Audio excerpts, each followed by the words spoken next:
60-something years old. You're raised in the Midwest. You come from a town that don't even believe in having a black man there after dark. Don't tell me you don't deal with being prejudiced. Now, you may have took offense, but these kids sitting on the pews, they knew what he was talking about. He got down there where they lived, and he explained it where they could understand it, and he prayed some of them through to the Holy Ghost. Now, leave him alone.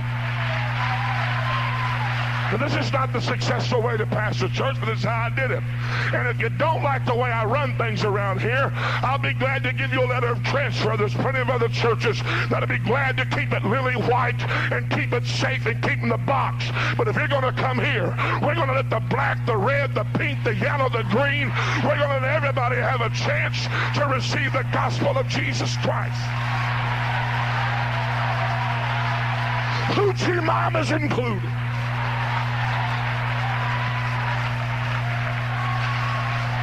I know that scares some of you to death. I feel it getting on me now. God, help me. Please help me to be nice. Please help me to be kind. 10, 9, 8, 7, 6, 5, 4, 3, 2, 1. It didn't work. Some of you don't want revival because you're afraid of what to come in and mess up your pretty little box. I would to God to give you a slobbering drunk this weekend that doesn't know your Pentecostal protocol and comes in and receives the baptism of the Holy Ghost and fire.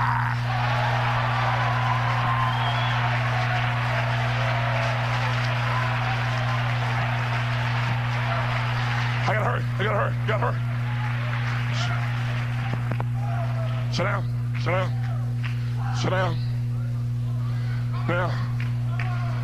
Now, brother, I mean, it was locked up. God, it was locked up.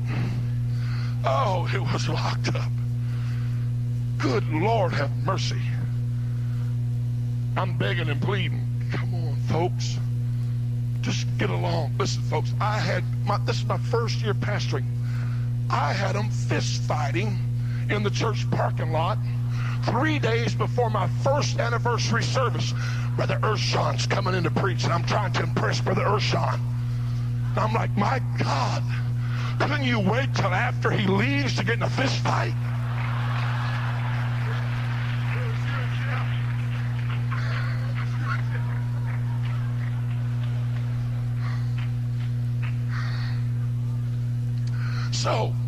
So, I'm off preaching, and I was driving back and forth, and I was tired. I told him, and it's 3 or 4 nights, about a 4.5, 5-hour drive, and so I told him, I said, I need a room before church, and I'm going to leave after church, but I need to come in early, kind of rest and get ready. And my wife got concerned about me and talked to one of the men of the church to drive me down. I want you to go with me. He's a little tired. And so we get to the room, and I was trying to be nice to him. I said, sir, listen. Oh, I feel the Holy Ghost. I said, sir, listen. Yeah, there's a mall down the street. I need to pray. Now, we're in this little motel room. I need to pray, and you know, you don't have to stay here. If you want to go on down to the mall, go on down to the mall and have a good time and come back a little bit. It's about noon, a little after. Oh no, Brother Morgan, I want to stay and pray with you. Well, that's nice and noble, but see, I don't know how to pray very diplomatic. And sometimes in my prayer meetings, I get in kung fu fights.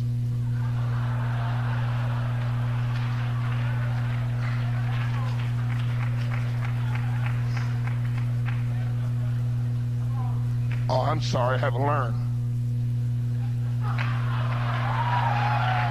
I mean, I get into it. I mean, sometimes it gets on me, I'm like, yo, get out of here.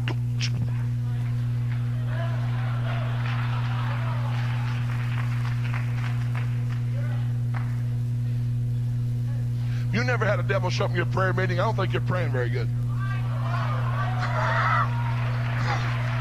And so I gotta hurt. God help me hurt. So I told, he said, oh, I won't stay. Okay. All right. So we start praying. It was horrible. It was horrible. I mean, this saying, I'm getting to pray with my pastor. And I'm thinking, God, do you exist? Are you in the universe? Because you're sure not in this motel room. I laid between the bed and the wall, across the bed, the other side, piled pillows up, laid on top of them. I did the prayer walk, the prayer talk, the prayer confession, the prayer will. I did everything I knew about prayer, and it was just, I'm a little embarrassed. I'm like, oh God. So we stopped. I said, listen, there's a mall down the street. If you'd like to go on down to the mall, it'd be fine. No, Brother Morgan. As long as you pray, I'm going to stay. All right. Now, I'm going to tell you something. Desperation does something to God. And until you get desperate, you probably won't get anything.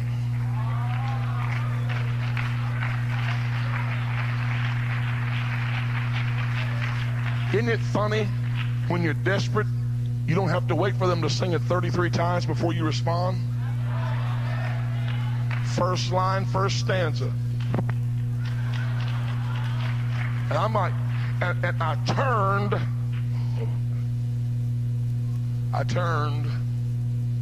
and I said, please, God, I need an answer. Help me. Please help me. Here we go.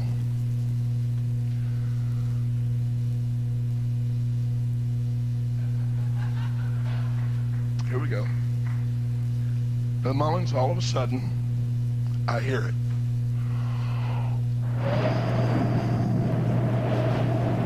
I mean, it's not in my head, it's in my ear.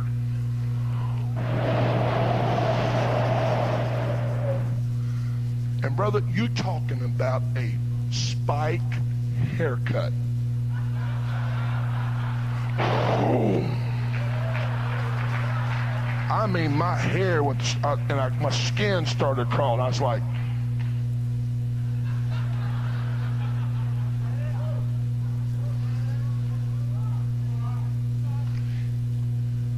and the next thing I know, I am not in the motel room.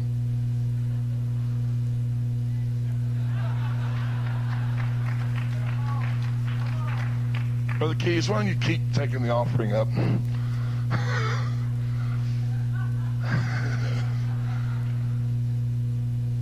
Brother Wilson, I am standing way out here somewhere, and I'm looking down on the earth, and all of a sudden, coming out of my peripheral view, I seen something. I turned, and this massive ball of fire is churning and turning, and it's coming toward the earth, and I'm watching it, and it broke into the Earth's hemisphere. It's weird, isn't it? It broke into the Earth's hemisphere. The bottom line is, I don't care whether you think I'm weird or not. I know what happened. It broke into the Earth's hemisphere. When it did, it splintered. It splintered. And I'm watching that main one. I watched it come over North America. I watched it come over the state of Oklahoma. I watched it come over the city I was pastoring in. I watched it come over my building. I watched it come through the roof. I watched it hit in front of the pulpit. And when it hit in front of the pulpit, it exploded. And coming out of it were thousands of angels. And they had their swords drawn. And the Holy Ghost said, my son, the darkness will not prevail against the light.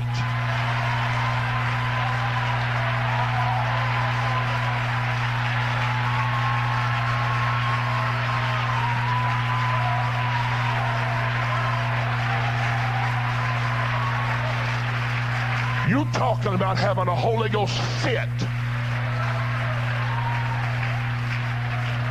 Listen, you're a part of this, whether you want to be or not. I want you to listen. when it lifted, I looked at my watch and it was 3:20. Brother, I was so moved. I kept calling home trying to get hold of somebody. We had church that night. Finally, a little after 6 o'clock, I got a hold of the assistant pastor supposed to be preaching that night. And I said, where you been? He said, well, I was up at church this afternoon. He said, this Brother Morgan. Brother Morgan, I got to tell you something happened. Well, I need to no, Brother Morgan, I got to tell you what happened today. I said, well, what happened? He said, I was down at the church, praying and studying. I seen some stuff out. And he said, I got some stuff on the carpet. I got the vacuum sweeper out, and I was sweeping, and I went to put it up. He said, I was in that little side room beside the platform. And he said, all of a sudden, he said, I heard something explode in the sanctuary. He said, I heard feet running through the house. He said, I felt a peace come over me, and I felt the presence of the Lord say, there's nothing to fear. The angels are in the house of the Lord now.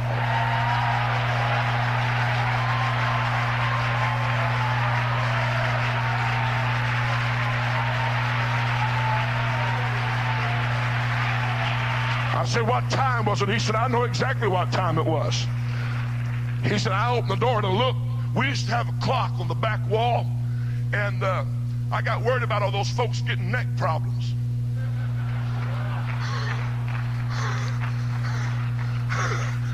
And so out of compassion, I got a phone chair one night while I was preaching. Walked back there to that clock on the wall, climbed up in that phone chair, grabbed that thing, pulled it off the wall. The wires touched and the lights went to flashing in the building, and that was the most excitement some of those folks had had in church in years. He said, I opened the door and looked back there. He said, Brother Morgan, it was 3:20. He said, am I crazy? I said, no, wait till I tell you what happened. My God, have mercy. Oh, hang on now. So that kind of passes, and we're just all excited. And I told that story a few places. And I'm preaching for Tommy Johnson a few years later. I'm sitting on his platform. That's in the same series of meetings that God raised his daughter from the dead. I'm sitting on the platform. That afternoon I've been in the sanctuary praying, God, please, we know we're going to have revival, but you've got to help us have understanding about revival. We're preaching about revival, but how do we have revival? So I'm sitting on the platform, minding my own business, enjoying the service. Here it comes again.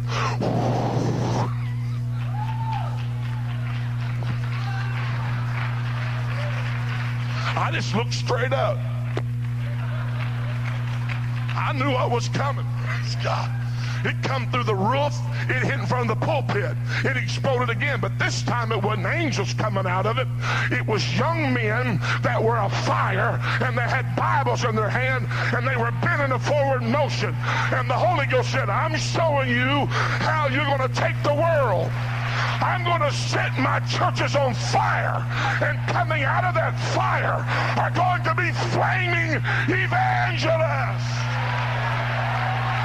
I wish somebody's soul would catch on fire.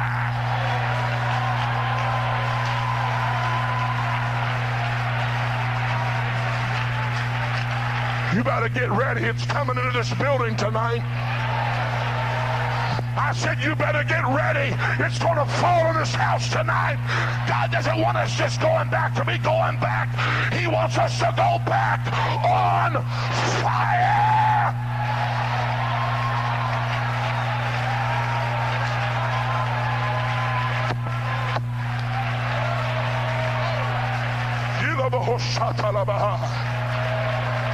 Hallelujah.